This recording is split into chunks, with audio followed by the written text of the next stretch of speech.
শিক্ষা মন্ত্রণালয় এবং অর্থ মন্ত্রণালয় থেকে উপবৃত্তিপ্রাপ্ত শিক্ষার্থীদের মাঝে প্রায় 38 কোটি টাকা এরকমের প্রদান করা হচ্ছে। অলরেডি অর্থ ছাড় দেওয়া হয়েছে।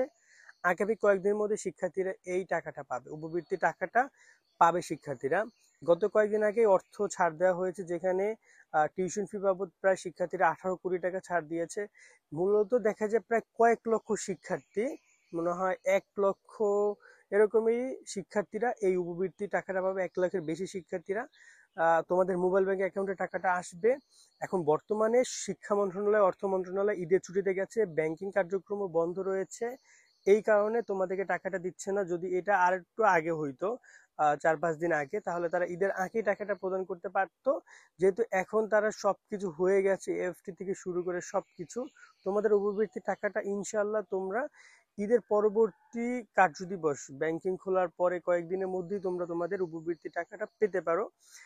এক্ষেত্রে অগ্রাধিকার পাবার টিউশন ফি যাদের পাওয়ার কথা, সমন্বিত উপবৃত্তির আওতায় যারা অধীনে ছিলা এবং বিভিন্ন বৃত্তি যারা বকেয়া ছিলা, তাদেরকে অগ্রাধিকার প্রদান করে এই টাকাটা প্রদান করা হবে। তবে এর মধ্যে আবার যদি কিন্তু আছে, বিভিন্ন শ্রেণীভিত্তিক শিক্ষার্থীদেরকে আগে টাকা প্রদান করা হবে, লাইক ষষ্ঠ, সপ্তম, অষ্টম এরকম ভাবে এক একটা শ্রেণীদেরকে আগে দেওয়া হবে, বা ইতিমধ্যে যাদেরকে দিয়েছে তারপর যারা বকেয়া রয়েছে, যে সিরিয়াল মেনটেন শিক্ষা মন্ত্রণালয়, অর্থ মন্ত্রণালয় করতো, প্রধানমন্ত্রী শিক্ষা সহায়তা ট্রাস্ট করতো, সেই সব ক্ষেত্রে টাকাটা প্রদান করা হবে। আরো একটা তোমাদেরকে আমি ইনফরমেশন জানিয়ে রাখতে চাই, উপবৃত্তির ক্ষেত্রে বেশ কিছু ধরন রয়েছে, যার কারণে টাকাটা হয়তো বা তোমাদের কাছে মনে হইতে পারে যে আমাকে দিচ্ছে, আমাকে দিচ্ছে না, আমার বন্ধুকে দিচ্ছে। এখানে ধরনের উপর অনেক কিছু ডিপেন্ড করে। কারণ শিক্ষা মন্ত্রণালয় তো এখানে শ্রেণী ঠিক আছে, কিন্তু তারা ধরন অনুযায়ীও দেয়। যেমন মেধাবৃত্তি, সাধারণ বৃত্তি এগুলো আগে দিবে, দেন উপবৃত্তি, দেন অনুদান। আর অনুদানের প্রসঙ্গ আসলে আমরা কিন্তু বলে দিই যে অনুদানটা কিন্তু রিসেন্ট টাইমে খুব কম অনুদান দেওয়ার সম্ভাবনা রয়েছে। অনুদান তোমরা পাবা অলমোস্ট হয়তো বা জুন জুলাইয়ের দিকে, যখন নতুন অর্থ বছরের বাজেট পাস করা হবে।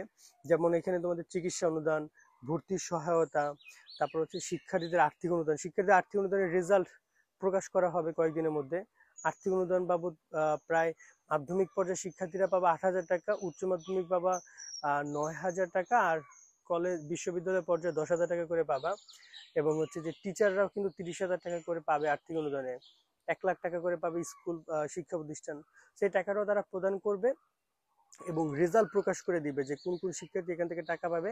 আমরা তোমাদেরকে রেজাল্ট পাবলিশ করার ভিডিওটা দিয়ে দেবো, রেজাল্ট যখন প্রকাশ করবে তখন। তারপর তো উপবৃত্তি নিয়ে এইটাই রয়েছে তোমাদের নিয়ে সর্বশেষ আপডেট, যে তোমরা টাকাটা খুব দ্রুত পেতে যাচ্ছ। আরো একটা কথা বলে রাখতে চাই যে উপবৃত্তি পাওয়ার সময় কিন্তু কখনোই শিক্ষা মন্ত্রণালয় তোমাদেরকে কল দিবে না। তারা জাস্ট একটা মেসেজ পাঠাবে তোমার ফোনে যে তুমি টাকাটা পেয়েছো, ব্যাস তুমি টাকাটা আবার মোবাইল থেকে সাথে সাথে তুলে নিতে পারবা। তো যদি কেউ তোমাকে প্রতারণা করে, ফোন দেয় যে তুমি এত টাকা পাবা, অত টাকা পাবা, আমাকে ফোন দাও, বা একটা পিন নাম্বার দাও, ওটিপি দাও, এরকম যদি কেউ কিছু বলে, তাহলে নির্দ্বিধায় তুমি প্রতারণার শিকার হতে যাচ্ছ। এগুলো থেকে দূরে থেকো। সকলে ভালো থাকবা। আল্লাহ হাফেজ।